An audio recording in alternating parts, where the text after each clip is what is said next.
இந்த நிமிஷம் நான் ரொம்ப சந்தோஷமா இருக்கேன். ஆர்த்தி அப்பா கிட்ட மனசு விட்டு பேசினதுல என் மனசுல இந்த பாரமெல்லாம் இறங்கின மாதிரி இருக்கு. அதுக்கு தான் சொல்கிறது, எந்த விஷயமா இருந்தாலும் பொறுமையாக அணுகணும். அதை விட்டுட்டோ முதல்ல ஆத்திரப்பட்டு பேசுவானே, அப்புறம் அனாவசியமாக அதை பற்றி வருத்தப்படுவானே. அதோ வயசுக்கு தகுந்த மாதிரி மனசும் பக்குவப்படணும்டே. இனிமேலாவது அனாவசியமாக முன்கோவப்படுறத குறைச்சிக்கோ. அதானே, என்ன குத்தி காட்டாம உங்களால சும்மா இருக்க முடியாத. பத்தியா இதைத்தான் நான் வேண்டாங்கிறேன். மறுபடியும் கோச்சுக்க ஆரம்பிச்சிட்டியே. பத்து, உன்னை நான் ஆற்றுல விட்டுட்டு கடைக்கு போகணும். கடைக்கு போகிற நேரத்தில் மூட் அவுட் பண்ணாதே.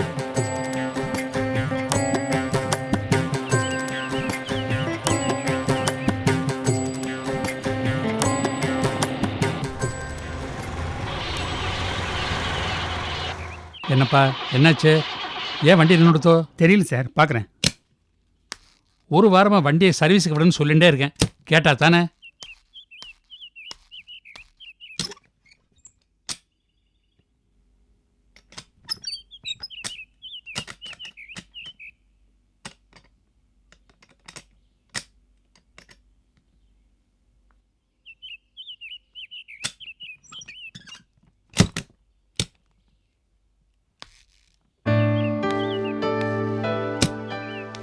என்னாச்சுப்பா? ஏதோ ப்ராப்ளம் சார், மெக்கானிக் கூட்டம் தான் பார்க்கணும். என்னப்பா நீ? சரி, பக்கத்தில் எங்கேயாவது மெக்கானிக் இருக்கானு பாரு. நீங்கள் வண்டியில் இருக்க, நான் உடனே வந்துடுறேன். ஒன்றுக்கும் பிரயோஜனம் இல்லை. ஓ,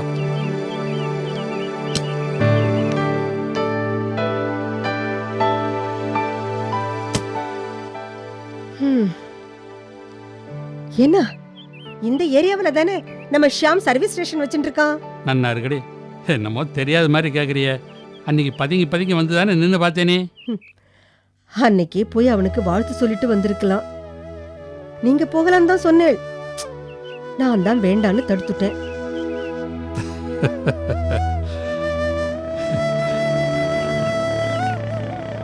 பது, இங்க பாரு.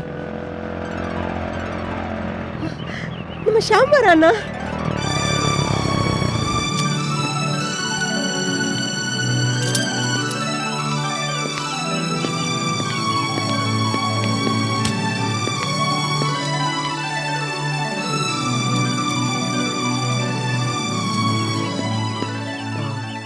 அண்ணா மேட் எடுத்துட்டு வாங்க. ஆ,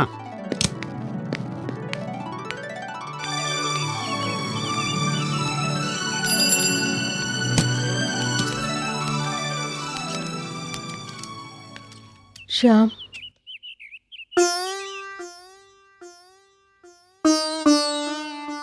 அம்மா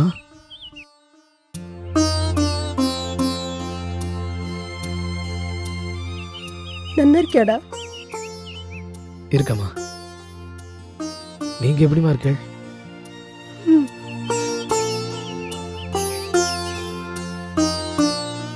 சொல்லுமா. இருக்கேன், சந்தோஷமா இருக்கிற மாதிரி இருக்கேன்.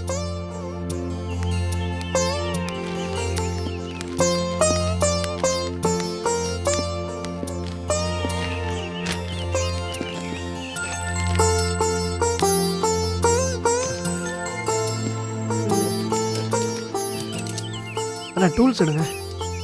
இந்தாப்பா.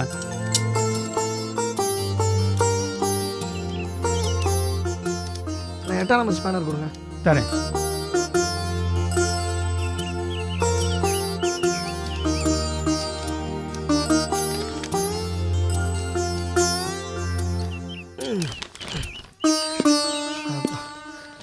அண்ணா ஸ்டார்ட் பண்ணுங்க. சரிப்பா.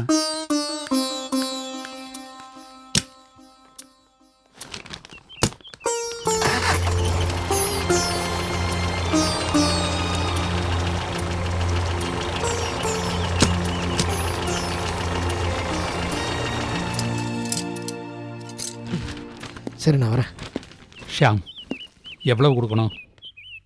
இது சின்ன மைனர் ப்ராப்ளம் தானே, காசுலாம் வேண்டாம். மைனரோ மேஜரோ செஞ்ச வேலைக்கு கூலி வாங்கிக்கணும். வாங்கலாம், தப்பில்லை. ஆனால் யார்கிட்ட வாங்கணும்னு இருக்குல்ல. மாதா பிதா குரு தெய்வம் இவகிட்டலாம் தட்சணை வாங்கினா அவன் உருப்பட மாட்டான்னு சொல்லி எங்கள் அப்பா எனக்கு சொல்லி தந்திருக்கார். என்னண்ணா இது? பெத்த பிள்ளைக்கே கூலி கொடுக்குறேன், அவனை நம்மளேந்து பிரிக்கிற மாதிரி இருக்கு. அப்படி நீங்கள் எனக்கு கொடுத்தே ஆகணும்னா நான் அதை சம்பாதிச்சு கொடுத்த காசை நினச்சி நீங்களே வச்சுக்கணும்.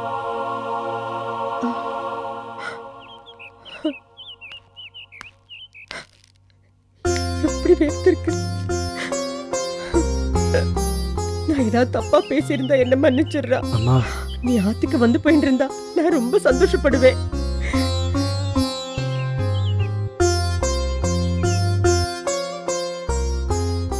அண்ணா என்னப்பா? இந்தாங்க. சரிப்பா.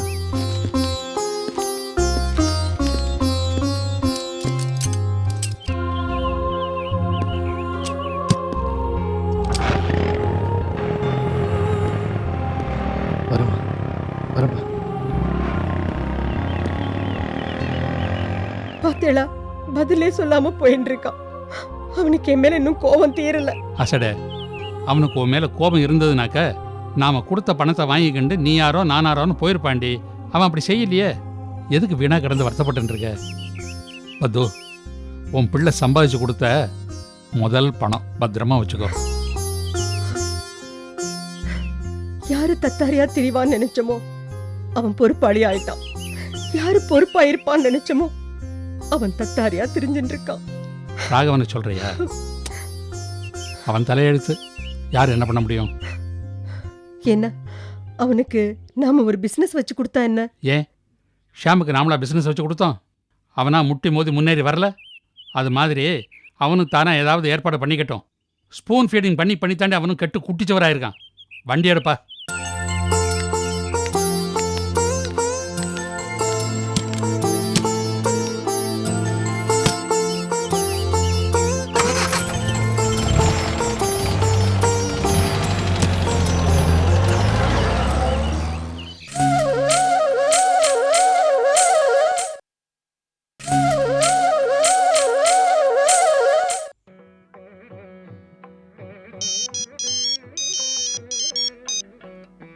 சொல்ல ருக்கு. கண்ணன், பிஸியா இருக்கலாம், டிஸ்டர்ப் பண்ணிட்டேனா? அதெல்லாம் ஒன்றும் இல்லை, சொல்லு. ஒன்றும் இல்லை, ஒரு முக்கியமான விஷயம் சொல்லணும்னு தான் ஃபோன் பண்ணேன். என்ன அரவிந்துக்கு என் மேலே சந்தேகம் வந்துடுது. சந்தேகம்னா? நான் பைத்தியமா நடிக்கிறேன்னு. எப்படி சொல்ற? இன்னைக்கு அவன் என்ன பீச்சுக்கு அழைச்சிட்டு போனா. கொஞ்ச நேரத்துல என்ன தனியா விட்டுட்டு அவன் எங்கேயோ காணாம போயிட்டான். அப்புறம் அவன் எங்கேயோ ஒளிஞ்சு நின்னுட்டு நான் கரெக்டா அட்ரஸ் கண்டுபிடிச்சு ஆத்துக்கு போறேனான்னு செக் பண்ணி பார்த்தா. ஆனா நான் அசர்லையே என்னென்னமோ டிராமா பண்ணி அவனே என்ன திரும்ப அழைச்சிட்டு போற மாதிரி பண்ணிட்டேன். ஒன்றும் பிரச்சனை இல்லையே? அதெல்லாம் ஒன்றும் இல்லை, நான் பைத்தியம் தான்றது இப்போ அவனுக்கு கன்ஃபார்ம் ஆயிடுது. ருக்கு, அரவிந்துக்கு உன் மேலே சந்தேகம் வந்திருக்குன்னா அவனுக்கு ஏதோ தோணி இருக்குன்னு அர்த்தம். இனிமே தான் நீ ரொம்ப ஜாக்கிரதையாக இருக்கணும். நீங்க ஒன்றும் கவலைப்படாதே, நான் கேர்ஃபுல்லாக நடந்துக்கிறேன். அப்புறம் இன்னொரு விஷயம், அரவிந்த் உன்னை அந்த டைல்ஸ் கம்பெனியில் அடைச்சி வச்சிருந்தான்னு சொன்னியே. சிட்டியில் இருக்கிற ஒரு 4-5 டைல்ஸ் கம்பெனியோட அட்ரஸ் கிடச்சிருக்கு. ஆனால் எப்படி உன்னை கூட்டின்னு போய் அடையாளம் காட்டுறதுன்னு தான் தெரியல. நான் அங்கே வர்றது கஷ்டம் கண்ணன். நீங்களே அந்த இடங்களை கரெக்டாக கண்காணிச்சா போதும். எங்கேயாவது ஒரு இடத்துல அந்த அரவிந்தோ இல்லை கண்ணப்பனோ உங்கள் பார்வையில் கண்டிப்பாக படுவா. சரி, அதை நான் பார்த்துக்கிறேன். அந்த ஃபோட்டோ கேட்டேனே, என்னாச்சு? நாளைக்கு கடை கொண்டு வந்து தருவா, வாங்கிக்கோங்க. சரி, வச்சிருவா. ஓகே கண்ணன், பாய். ம், குட் நைட். Good night.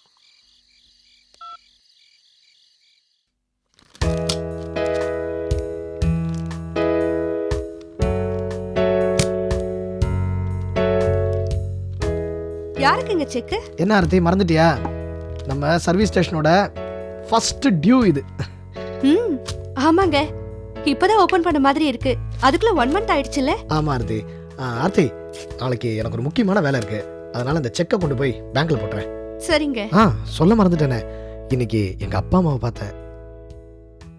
சில நேரங்கள்ல கடவுள் மேல அபார நம்பிக்கை வருது ஆர்த்தி. எப்படி? ஏன் எங்க அப்பா அம்மா நம்ம சர்வீஸ் ஸ்டேஷன் கிட்ட வரணும், அதுவும் கார்ல வரணும்? சொல்லி வச்ச மாதிரி வண்டி ஏன் ரிப்பேர் ஆகணும், நான் ஏன் சரி பண்ணி தரணும்? அப்பா என்ன சொன்னாரு? செஞ்சு கொடுத்த வேலைக்கு பணம் கொடுத்தாங்க. வாங்கிட்டீங்களா? நான் எப்படி ஆர்த்தி அதை வாங்குவேன்? உங்க பையன் சம்பாதிச்சு கொடுத்த காசா நினைச்சு நீங்களே வச்சுங்கன்னு சொல்லி கொடுத்துட்டேன். வெரி குட், நல்ல பதில் தான் சொல்லிருக்கீங்க. அப்புறம் ஆர்த்தி, நாளைக்கு நம்ம ஆத்துக்கு போலான்னு நினைக்கிறேன். நீ என்ன சொல்ற? என்னங்க நீங்க திடீர்னு இப்படி பேசுறீங்க? என்னாச்சு உங்களுக்கு? அவ்வளவுதான் நம்ம வீராப்பா. ஆர்த்தி, கொஞ்சம் யோசிச்சு பாரு ஆர்த்தி. அவங்க தயவு இல்லாம சொந்த காலில் உயர்ந்து வரோன்னு சொல்லிட்டு வெளியில வந்தோம். சொன்ன மாதிரியே செஞ்சு காமிச்சிட்டோம். அவளும் நம்மளை ஆச்சரியமா பார்க்க ஆரம்பிச்சிட்டா. இதுக்கப்புறமும் நம்ம ஏன் விலகி இருக்கணும்? ஜெயிச்ச சந்தோஷத்தை பகிர்ந்துக்கிறதுல தானே நிம்மதியே இருக்கு. என்னங்க நீங்க? எனக்கு மட்டும் அவங்க மேல விரோதமா என்ன? ஹ, என்ன என்னையும் எங்க அப்பாவையும் வெளியவே நிறுத்தி அவமானப்படுத்தினாங்களே, அதை என்னால மறக்கவே முடியாது. நான் படாத அவமானமா இருக்கு. அது மட்டும் இல்லாம எங்க அம்மாவோட முன்கோவம் ஒரு பிறவி குணம். அவங்க கோவத்துல கூச்சல் இருக்குமே தவிர வன்மை இருக்காது ஆர்த்தி. நம்மளை திட்டிட்டு அடுத்த நிமிஷமே ஏன்டா திட்டணும்னு சொல்லிட்டு கண் கலங்கிட்டு இருப்பாங்க ஆர்த்தி. நம்ம புரிஞ்சுக்கிறதுல தான் இருக்கு.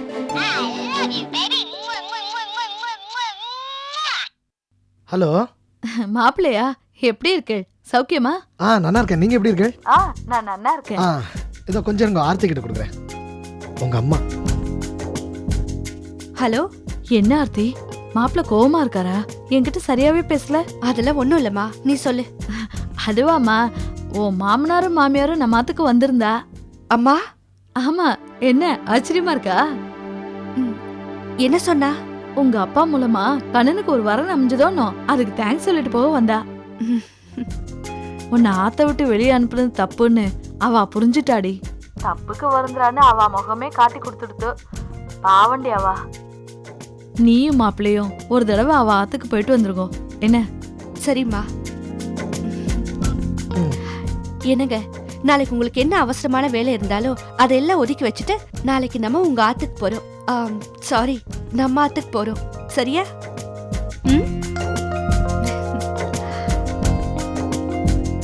இந்தாங்க, குடிங்க.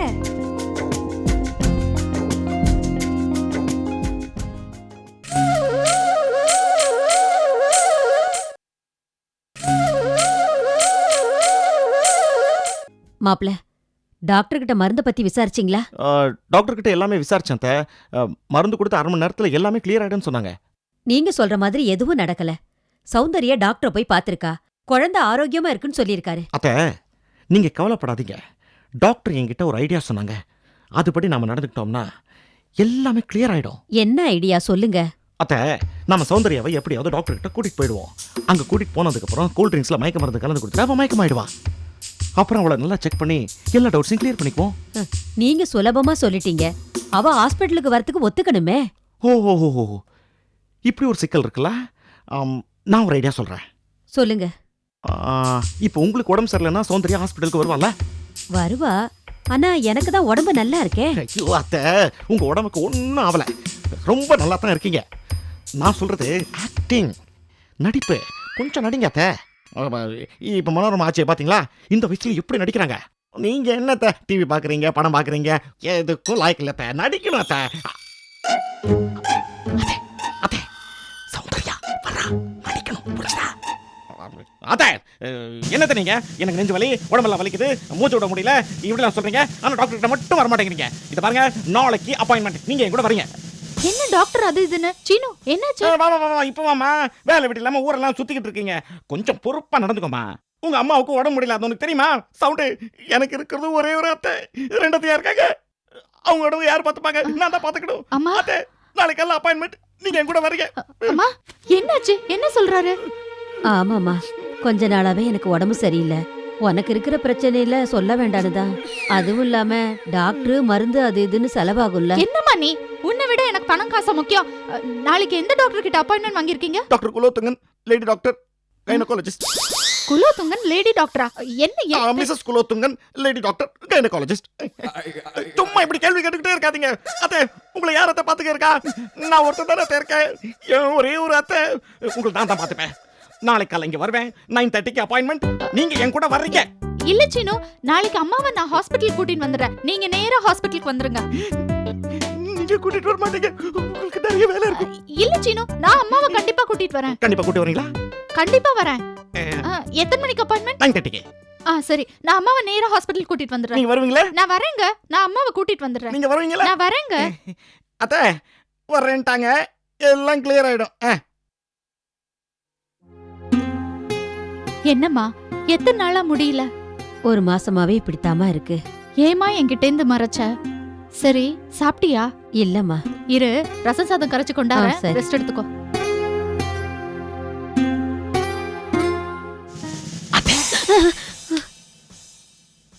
நாளைக்கு காலையில எல்லாம் கிளியர் ஆயிடும். ம், ம்.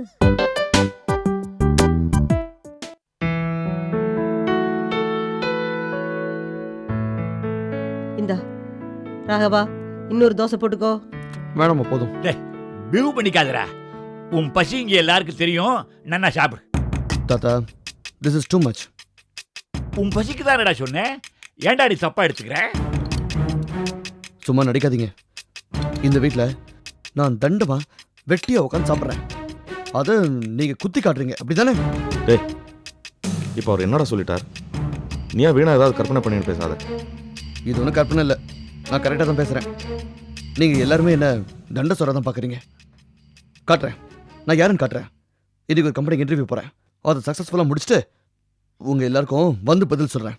எனக்குன்னு ஒரு காலம் வரும்ல. பத்தோ, இன்ஃபீரியாரிட்டி காம்ப்ளெக்ஸோட மனசு புழிங்கிட்டு யாரும் இங்கே இருக்க வேண்டாம். அதை சாப்பிட்ட நன்ன விவரமா எடுத்து சொல்லு. வாயை திறந்த அபத்த கலைஞ்சமா பேசுறது வழக்கமா போச்சு. கேட்க சகிக்கல. அப்பா, நீங்க ஏன்ப்பா அவனையே குறி வச்சு பேசிட்டு கேள். அவன் பேசுறதெல்லாம் பெருசா எடுத்துண்டு. ஆமாண்டா, இப்படி மட்டம் தட்டியே இந்த வீட்டில் நான் ஒரு செல்ல காசா போயிட்டேன். இங்க பாரு, நீங்க எல்லாரும் நல்லவங்களாவே இருங்க, நான் கெட்டவனாவே இருந்துட்டு போறேன். போதும், எல்லாம் போதும். டேய், ஏன்டா கையெழும்பிட்ட? நான் என்ன சொல்லிட்டேன் இப்போ? விட்றா, அவனை போய் தாங்கிண்டு. இப்படி தாங்கி தாங்கி தான் தறிகட்டு போய் நிற்கிறான். போனா போட்டும் விடு.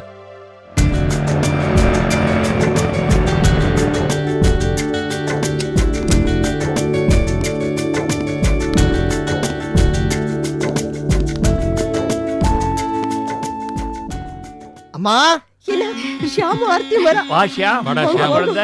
ஆமா ஆர்த்தி. வாடா ஷியாம், நல்லா இருக்கியா? நல்லா இருக்கேம்மா. ஆர்த்தி, நல்லா நல்லா இருக்கியா? இருக்கேன். என்ன இழைச்சு போயிட்ட? ஆமாம்மா, உன் கையால சாப்பிடல, அதனால தான் இழைச்சிட்டா.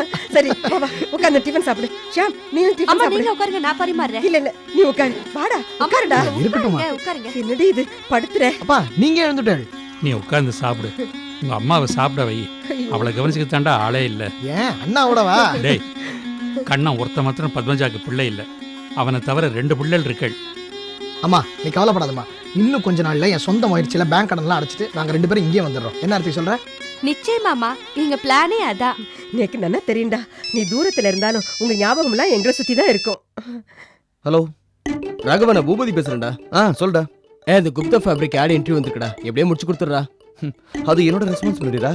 ஏன் தேவையில்லாம வரி பண்ணிக்கிற? ஒரி பண்ணலடா, அந்த ஆட் எப்படியே பிடிச்சி கொடுத்துரு. உன் கமிஷனுக்கு நான் பொறுப்பு. ஓகே, அசதில்லா. அம்மா, நான் சாப்பிட்டதுக்கெல்லாம் பில்லு போட்டு வை, வந்து செட்டில் பண்ணிடுறேன். ஆமா, போன தடவை இப்படித்தான் சாப்பிட்டதுக்கெல்லாம் நயா பைசா பாக்கி இல்லாமல் கொடுத்துறேன்னு சொன்னேன். அப்புறம் என்னாச்சு? அழுதுண்டே காலில் விழுந்து அம்மா சேர்த்துக்கோ அப்பா சேர்த்துக்கோன்னு கெஞ்சினேன். டேய், அப்போ என்னவோ எதார்த்தம் பார்த்தா சொன்னேன். ஆனால் இப்போ குத்தி காட்டணும்னே சொல்கிறேன். இந்த பார்த்து வந்து பேசிக்கிறேன். என்னம்மா, இவன் இன்னும் திருந்தவே இல்லையா? அவன் கிடக்குறான், விடுறா. வா உட்கார், தோசை வாத்து தரேன். ஆர்த்தி, வா உள்ள வா.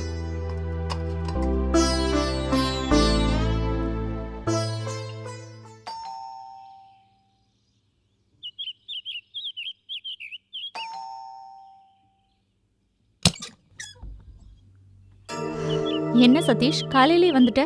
உன்னை பார்த்து ஒரு முக்கியமான விஷயம் பேசிட்டு போலான்னு வந்தேன். வா. என்ன விஷயம்? ஒன்றும் இல்லை, ஆஃபீஸில் நீ பார்த்த வேலையெல்லாம் இப்போ நான் தான் பார்க்குறேன். சம்பளம் கூட ஏதோ கொஞ்சம் கூட்டி கொடுத்துருக்காங்க. இதான் முக்கியமான விஷயமா? அது இல்லை சௌந்தர்யா, ராகவன் உன்னை லவ் பண்ண மேட்டரை ஸ்ரீநிதி மேடம் என்கிட்ட விசாரிச்சாங்க. என்ன இருந்தாலும் நான் உன்னோட க்ளோஸ் ஃப்ரெண்ட் இல்லையா, உனக்கு சப்போர்ட் பண்ணி தான் பேசினேன். ராகவன் உன்னை எப்படி லவ் பண்ணா, நீ அவங்ககிட்ட எப்படி ஏமாந்த, எல்லா டீட்டெயிலும் ஸ்ரீநிதி மேடம் கிட்ட சொல்லிட்டேன்.